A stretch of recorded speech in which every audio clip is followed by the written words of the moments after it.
Welcome, everybody. This is the Day Trading Options Daily Review for June 28th, 2016. I'm Scott. He's Alan. And in our last episode, we talked about the risk zone. We talked about no man's land. And we hate to beat a dead horse, but we're going to be showing you that it's not just inside no man's land that you have to worry about. It's when you're outside and you are approaching it that you also have to be aware of it, because otherwise you're going to be getting into some trades that have a minimal opportunity for making profit. And that's not what we want. We want to maximize the profitability or the potential profits of our trades, not minimize it. And this no man's zone, which is the orange zone, is really pretty impressive.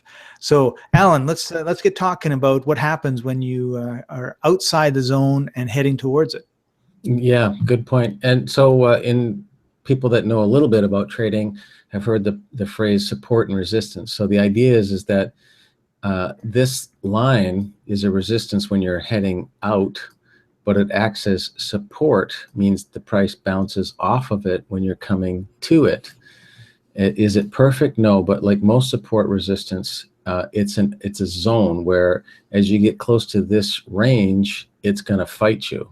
So here you can see it was fighting it to break it, then it comes out and then it touches it, bounces off and goes away again.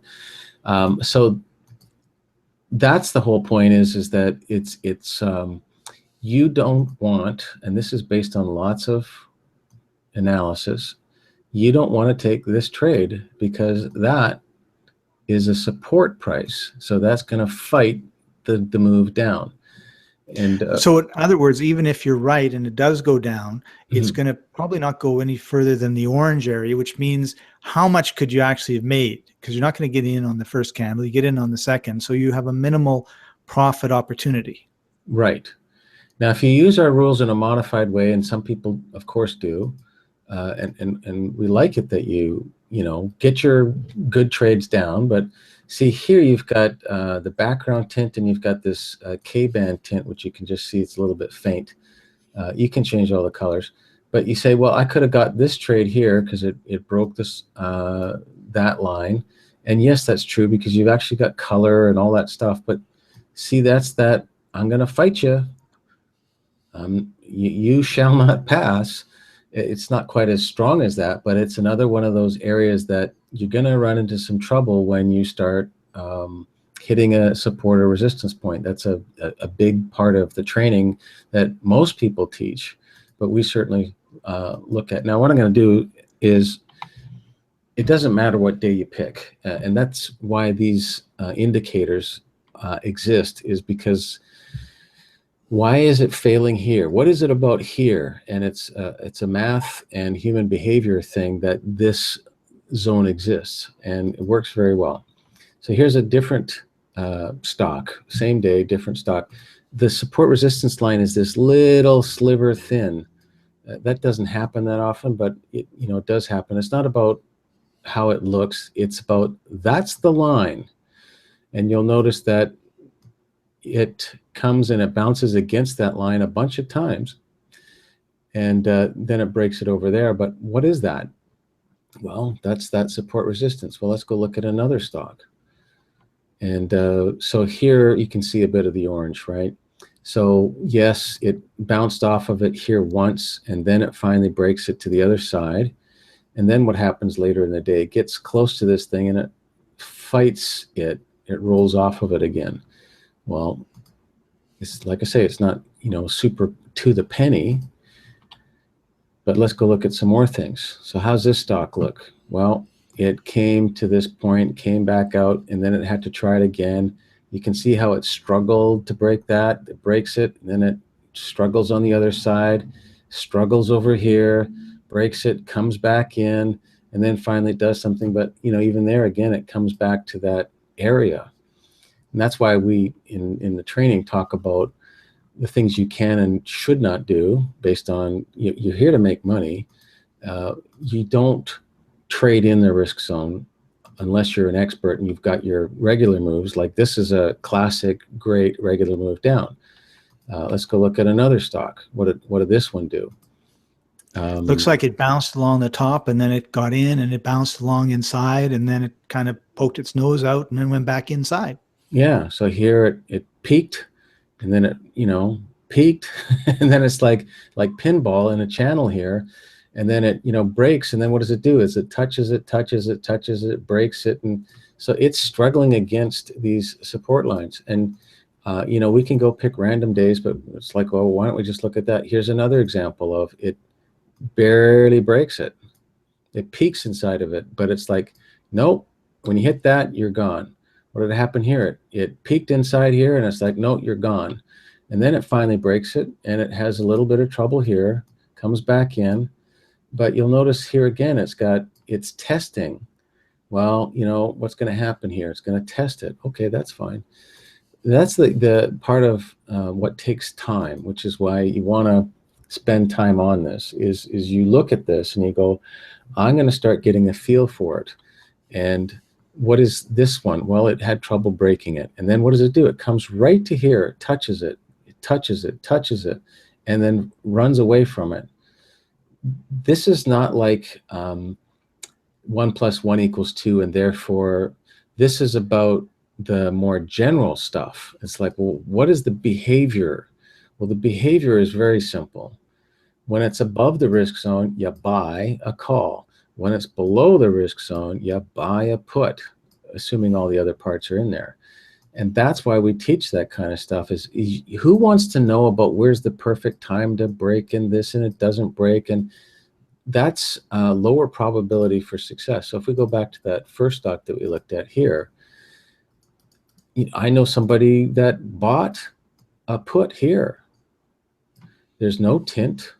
There's no signal. And they were, trying out a theory. And I've already tried all these theories out, or, just about everything you can imagine on the ideas of theories. That's why this indicator exists, is like, so, the only one that was kind of valid as a trade was this one, but that wouldn't be my first pick. This would be a better pick. Yeah, I know it didn't quite line up in the sense that, you didn't get both signals and all that stuff here, but the point is that this has a higher probability of success than this does. And this one even went higher than this one, went from here to here, whereas this one went, basically from there to there. But you can find better trades that are pushing away from the risk zone and outside of the risk zone than you are likely to find. How much room is in some of these things? Not much. That's too hard to make money. I'm going to just go pick, I don't know, how about this stock? So I haven't looked at this before, so I don't know what it looks like. So, the better move when that thing disappears is when it breaks out of the risk zone, which is right here. There's a better chance of success when you've got everything lining up. Whereas this, this is terrible. This is not a place to make money. This is a great place to lose money, especially here. There's no tint, no color.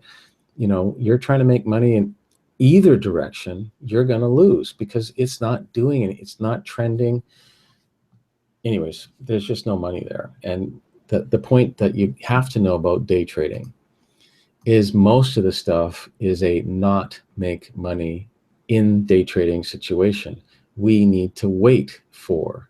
That's why we have a few indicators like the risk zone and the signal and the K-band and all those things. Well, how is it going?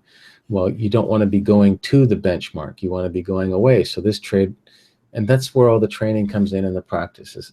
And you can get really good and not spend any money, risk any money on the market. You can practice all weekend long if you want with 6 years of data. And that's really a key, is practice, practice, practice. And then you just notice for yourself as you're doing the replay, wow, I'm heading towards the risk zone.